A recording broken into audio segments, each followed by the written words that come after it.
जनाब, अब हम आगे बढ़ रहे हैं और आगे जा रहे हैं ब्रिटिश काउंसिल गार्डन में। ब्रिटिश काउंसिल गार्डन है द फेयर हॉल में। यहाँ पर हो रहे हैं कुछ सेशंस, और जिस सेशन में हम आपको लेकर जा रहे हैं वहाँ पर कुछ हो रहे हैं एंटरटेनिंग सेशंस। तो take a look on the sessions. तो मैंने उनसे पूछा क्या डीएटी के बारे में क्या जिक्र करूँ, क्योंकि डीएटी के बारे में तो बुराई ही करती है सर।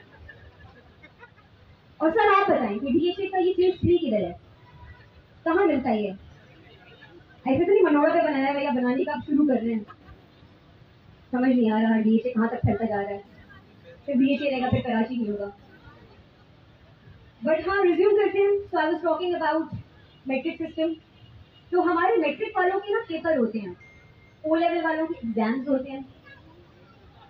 और अगर हमारे एग्जाम सेंटर की बात की जाए, ओ लेवल के बच्चों के FTC, British council, same condition माहौल। हमारे यहाँ कहाँ होता था, ये शीरीजीना के पास एक टूटा भज्जा स्कूल है, बीच में से गटर गुजर के जा रहा है। धक्के लग रहे हैं गटर के और हम एग्जाम दे रहे हैं, क्योंकि हमें कौन सा आफ्टर पार्टी में जाना है। यू नो, ओ लेवल के बच्चों की हर चीज की पार्टी होती है। हमारी होती थी सिर्फ एक ईद मिलन पार्टी, जिसपे एक बच्चा दर्जन केले लेकर आता था। इसी के साथ I am gonna invite the first comic for tonight. ये सिर्फ वार्म अप था, असल माल अब आ रहा है। Are you guys ready? So please give it up for Rabia Rizwan. मैंने रियलाइज किया है कि पहले की पेरेंटिंग स्टाइल में और अब के पेरेंटिंग स्टाइल में बहुत फर्क आ चुका है। अब के जो पेरेंट्स हैं वो बहुत ज़्यादा इन्वॉल्व होते हैं अपने बच्चों के लिए, उनकी परवरिश के लिए। वो क्या कर रहे हैं, किन एक्टिविटीज़ में इन्वॉल्व है, उनको सब पता होता है। बहुत वोक है आजकल के पेरेंट्स। हमारे ज़माने में ऐसा नहीं होता था, बस पैदा किया और अल्लाह वाले कर दिया, पल जाएंगे खुद ही। मतलब सीरियसली अगर आप एज अप्रोप्रिएशन की बात करें तो अब के पेरेंट्स बहुत ज़्यादा इस चीज़ पे फोकस करते हैं कि कौन सा कंटेंट किस एज ग्रुप को दिखाना चाहिए, कौन सी म्यूजिक सुननी चाहिए। हमारे टाइम ऐसा नहीं होता था। मतलब हम लोग कांटा लगा और मेरी बेरी के बेर मत तोड़ो जैसे गाने सुन के बड़े हुए हैं। सिर्फ सुन के बड़े नहीं हुए, मेहंदियों में तक गाए हमने ये गाने। इसी तरह अगर हम कार्टून्स की बात करें तो एनिमेशन के नाम पे जो भी कार्टून है वो हम देख लेते थे। जैसे मेन स्ट्रीम कार्टून, किसी को याद है कोई ऐसा कार्टून? मैं बताती हूँ। हम एक कार्टून देखते थे जॉनी ब्रावो। वो हमारे एज के लिए बिल्कुल भी नहीं था, और हम वो देख के बड़े कूल बनते थे और उसकी तरह डांस भी करते थे, और फिर शक्ति मामा बोल के एक दूसरे को कूल लगते थे। लेकिन अब दुनिया बदल गई, दौर बदल गया। लेकिन मुझे ऐसा लगता है कि मेरी जिंदगी ज्यादा नहीं बदली। मैं बचपन में कार्टून देख के बड़ी हुई, और बड़े होके मैंने शादी भी एक कार्टून से ही की। यस, आई एम मैरिड, जो कि 4 बच्चे पाल रही है, जिसमें से 3 मेरे अपने और एक मेरी सास का है। मुझे गम इस बात का नहीं है कि मैं अपनी सास का बेटा भी पाल रही हूँ, नहीं। गम ये है कि मेरे अपने 3 तो कभी ना कभी बड़े हो जाएंगे, लेकिन मेरी सास वाला नेवर। और इस बात का एहसास मुझे तब हुआ जब हमारा पहला बेबी हुआ। हम हॉस्पिटल में थे, बेबी हो चुका था। तो जब डॉक्टर आती है ना बाद में चेकअप करने, इत्तेफाक से मैं वॉशरूम में थी। डॉक्टर जैसे ही रूम में एंटर हुई तो उसने देखा कि पेशेंट बेड पे एक लड़का लेटा है, मैटरनिटी वार्ड के पेशेंट बेड पे, रिमोट उसके हाथ में, और वो बेड को आगे पीछे करके झूले ले रहा है। मैं वॉशरूम से निकली तो डॉक्टर ने पहले मेरे शोहर को घूर के देखा, फिर हमारे न्यूबॉर्न बेबी को देखा, और पलट के मुझसे पूछती है, इस बच्चे को बच्चा हुआ है? खैर कुछ टाइम गुजरा, वो बच्चा बड़ा हुआ, मेरी सास वाला नहीं, मेरा अपना। जब वो 3 साल का हुआ तो हमने उसकी बर्थडे पार्टी प्लान की।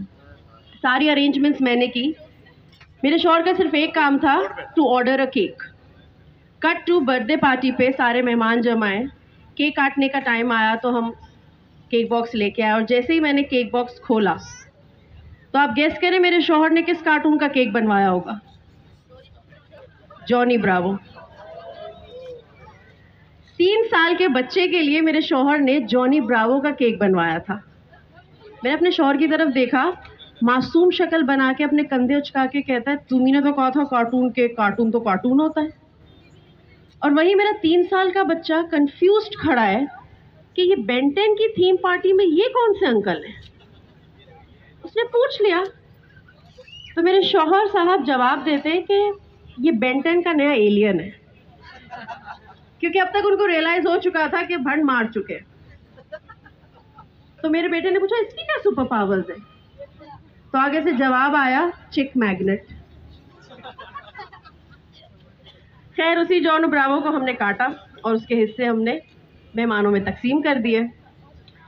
नेक्स्ट ईयर फिर से बर्थडे आई तो हमने सोचा इस दफ़ा भी करेंगे, क्योंकि एक दफ़ा की जिल्लत हमें हजम नहीं हुई थी। लेकिन इस दफ़ा सारी अरेंजमेंट्स मैंने खुद की। हमने गार्डन पार्टी थ्रो की थी, तो मैंने अपने हस्बैंड से कहा कि गाड़ी से केक ले आओ।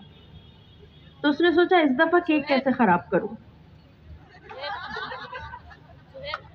तो गाड़ी से केक का डब्बा निकालते हुए गिरा दिया और खामोशी से बॉक्स उठाया और लाके टेबल पे रख दिया और चुपचाप कोने में खड़ा हो गया। जब केक काटने की बारी आई तो मैंने डब्बा खोला तो उस केक की शक्ल और मेरे शौहर की शक्ल एक जैसी थी, बर्बाद। लेकिन ऐसी बात नहीं है कि वो सिर्फ मुझे नाराज ही करता है, नहीं, वो मुझे मनाता भी है। तो एक दफ़ा मैं बहुत नाराज़ थी क्योंकि मेरे बहुत फोर्स करने पे मेरे शौहर मुझे मूवी दिखाने ले गए और संडे की बुकिंग करके मुझे सैटरडे ही ले गए।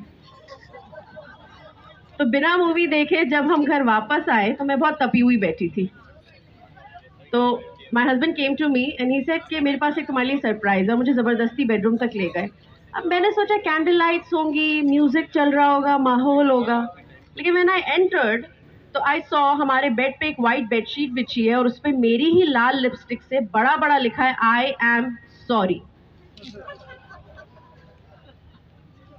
तो मेरी सैटिन की वाइट बेडशीट तबाह, मेरी ब्रांडेड लिपस्टिक बर्बाद, और मुझे 200-250 रुपए का बुके पकड़ा के फरमाते हैं प्लीज मान जाओ ना। और मैं मान गई कि इस कार्टून का कुछ नहीं हो सकता।